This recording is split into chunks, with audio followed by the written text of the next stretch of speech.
When Jeff Comes Home, Chapter 10. Stevens agreed to put off the rest of my interrogation until he had a chance to question Ray extensively and investigate his background. Though the relief came to me like air, I knew the reprieve was a brief one. Stevens would be back. All I could count on to protect me from his insinuations was Ray's instinct for self-preservation, and I wondered how strong that was. I pictured him again in the lineup. No attempt to blend in. The heavy stare into the mirror, the half-smile on his face. That expression was all I saw the entire 3-hour drive back to Wayne. I faked sleep to avoid questions, my eyes shut, my head lolling against the window, but no one was talking. It was after 10 when we arrived. I hurried up to my room, eager to be alone, but once I was there, I began to feel scared again. All I could think about was Ray and how I betrayed him. He would find a way to make me pay for that, I knew. I sat on the bed, wide awake, wondering how I was going to get through the night. "Jeff," Charlotte said, leaning into the room, "you want to play Monopoly with me and Brian?" I hesitated. "Come on, Dad said he didn't mind if we stay up for a while." "Okay," I said. We met Dad in the hallway. "You're going to play a game downstairs?" he asked. I nodded. "Good, but don't make it too late. I want you up early tomorrow to run some errands with me." "Okay, Dad," I promised. He gathered me to him, hugging me hard, releasing me quickly. It was over before I could react, and then Dad retreated to his bedroom. I looked up slowly and caught Charlie's cynical expression as she waited for me to join her on the stairs.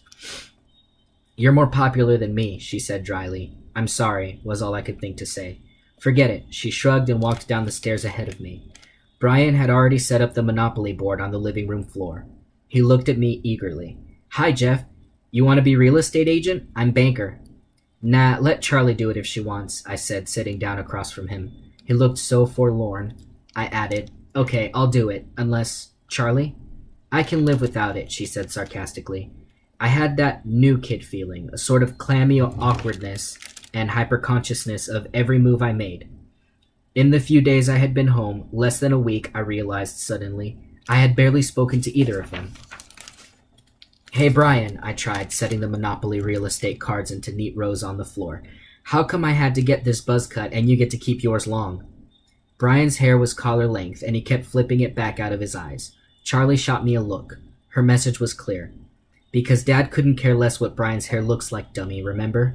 Brian grinned. "I like my hair long. Most of the guys wear it this way. Vin Perini does." "He does?" "Well, he always did."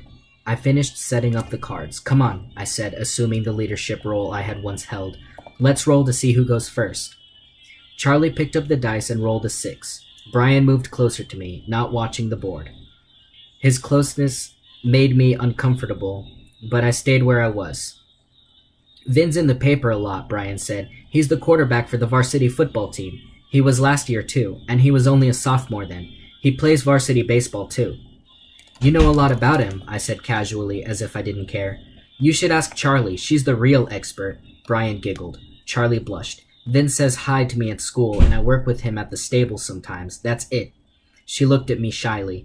"He really is a nice guy, though. He came up to me the first day of school and said if I needed anything, I should just ask him. Wasn't that nice?"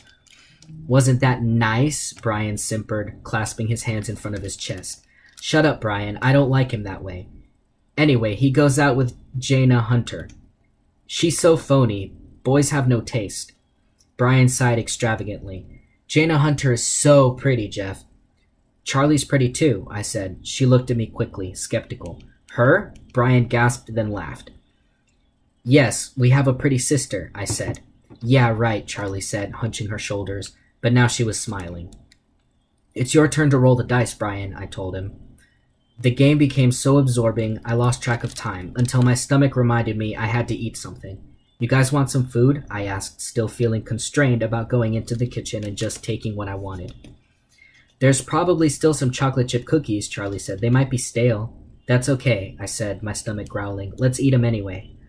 The three of us sat cross-legged on the floor, picking cookies off a platter, sipping milk from heavy crystal drinking glasses. "Dad doesn't like us to eat in the living room," Brian whispered. "Screw him," Charlie said quietly. Brian looked at her, stricken. "Lighten up, Bri. I'm kidding." "You shouldn't talk about him that way," he said, staring at the floor. Charlie and I exchanged glances. Brian, she started, then softened her tone. Sorry, okay? Okay, he said, brightening. What about Christmas? He demanded. Christmas? I asked. When is it? 2 days, Charlie said automatically. They'll do something, probably. Connie usually has to drag Dad into it. Not this year, though. I looked at her quickly, but she just smiled. Jeff, that guy you were with. Brian spoke hesitantly. I froze. Did he give you presents? At Christmas, I mean. Brian, Charlie said softly, shaking her head. You were gone 2 Christmases, Brian said, ignoring her. I heard something like awe in his voice. I looked at his stupid, innocent face, avid with curiosity, and hated him a little. Charlie was more subdued, but she watched me too, leaning forward, her legs drawn up in front of her, arms wrapped around her knees. I pressed my body hard against the stucco wall, face first, my arms outstretched, running my fingers up and down the rigid surface, working to convince myself that I am alive in this darkness that has gone on for 2 days, 5, a week, more. I hear the first door opening, my heart pounding in excitement and terror. I scramble across the room. When the second door opens, I am sitting on the bed, facing him, hands folded in my lap, my back against the wall, the way he has told me to wait for him. The light spilling in from the passageway doesn't hit my face, but it is light and it burns my eyes. I put my head down, covering my eyes with the heels of both hands, ready for him to pull the cord to the overhead light, the light he used to disable each time he left me. The one he trusts now I will not touch. This time is different. He grabs my hands away from my eyes and pulls me off the bed. Come on, he says, you're going out. He pulls a black silk bandana out of his pocket, tying it tightly around my head. He leads me, none too gently, through the garage. I slip a little when I step into a patch of greasy fluid, and he drags me a few steps. I regain my footing, and I am outside for the first time since the day he took me. I stop, taking in lungfuls of fresh, icy air, my ears perked to listen for any sounds, any life beyond Ray. I hear nothing, and he yanks my arm hard to get me moving. My feet skipped over sharp pebbles, and I step glancingly on a thorn. I cry out, and he releases me for a second to slap my face. Sorry, I tell him, and then we are on flat stone, concrete by the feel of it. The relief is immense. He pushes a door open, and we are in another building. We walk over cool tile onto a bare wooden floor, then he pushes me into another room, catching me as I nearly trip over a throw rug. He steadies me, then pulls off the blindfold. The room is small, square, and sparsely furnished. It is a living room, with a fireplace that looks unused and no pictures on the walls. Dusty-looking floor-length beige curtains shield the room's one window. A tall lamp set on an end table provides the only light. There's a Christmas tree in one corner, a few red and green ornaments hanging off it. Brightly wrapped packages are scattered underneath the bare floor. I say nothing, not sure what Ray wants me to do. He points toward the tree. I am very aware of his muscular arm outstretched inches from my head. You like it? His voice is deceptively casual. The tree? I ask, flinching in advance. But Ray is in a good mood, and he laughs, cuffing me lightly on the back of the head. The tree, the presents, all of it. It's Christmas, you jerk. Christmas? I repeat. My voice is dull, stunned. You're staying with me tonight, he tells me. I barely hear him. Christmas. I have been with him 8 months. Charlie and Brian come back into focus, still watching me. Ray and I had great Christmases, I told them, feeling mean. Really? Brian asked. What did you do? Brian. Charlie looked uncomfortable. You don't have to say anything, Jeff. Let's just play Monopoly, okay? No, Brian said insistently. He doesn't mind talking about this, right, Jeff? You know what Dad said, Charlie warned, then looked at me quickly, covering her mouth with one hand. Since when do you care what Dad says? Brian asked, keeping his voice down. What did Dad say? I asked Charlie. Well, she said slowly, nothing really, just that we should leave you alone and not bother you. You know, especially about what happened. I nodded, trembling inside, thinking of the 4 of them sitting around discussing me and the best way to handle my problems. You don't mind talking about it, do you? Brian asked. The silence that followed grew tense as I didn't answer. Charlie watched me anxiously. Finally, I smiled. No, go ahead. What do you want to know? Really? Brian said. I can ask you anything? Charlie groaned. Brian, I'm not talking to you, he said, turning on her fiercely. What do you want to know? I repeated. Well, Brian was suddenly shy. Was he nice to you, that man? Sure, I said, smiling. He was a little extreme, but... What do you mean, extreme? Brian asked. Would you just leave him alone? Charlie said. Shut up, he snarled, turning back to me. So he treated you okay? Ray was great to me, I said. We played games together. Not like Monopoly, though. You want me to show you one? Brian nodded. That's okay. You don't have to show us, Charlie said, drawing back. Don't worry, Charlie, I said. It's not a dirty one. She looked shocked. I didn't mean that, she protested. I wouldn't... Hey, Brian, I said. You remember Stare Down? Sure.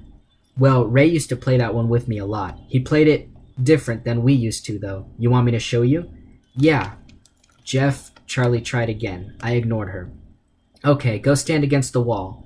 Brian leapt up and ran over to the wall next to the fireplace. Stand back as far as you can, I said. Don't leave any space behind you. Okay, Brian called. I'm ready. I walked toward him slowly, my stomach churning in a mix of fear, disgust, and, I recognized, excitement. Charlie tried to catch my arm, and I shook her off. I didn't stop until I was directly in front of Brian. I leaned down to him, so close our noses almost touched. Brian tried to back up, but he had nowhere to go. Jeff, stop it, Charlie said more insistently, pushing at my shoulder. My eyes never leaving Brian's, I shoved her hard, feeling a thrill at her softness, yielding to my force. Okay, I said, let's go. The first one to break the stair gets slapped. That's not how you play, Brian protested weakly, a nervous smile flickering across his lips. I nodded. Right, but see, that's how Ray plays. If you break the stair, you get slapped. You get slapped every time you look away from him, so the only way to win is to never look away. Brian was crying now, cringing, his arms trembling as he tried to keep them by his sides to avoid touching me. The tension drained out of me, and I felt weak again. Weak and so disgusted with myself I wanted to die. Sorry, I said, stepping away from him, no idea where to go next. I did not want to return upstairs so soon and risk an encounter with Dad. I considered trying to sleep in the guest room, but I did not think Connie had cleaned it since Stevens had slept there. I pictured myself lying on his sweaty, rumpled sheets, and a shudder ran through me. I sat down on the couch, staring into space. Jeff, Brian stood in front of me, still crying. I'm sorry, I shouldn't have asked. Charlie stood next to him. What can we do? Is there anything? She sounded as young and helpless as Brian.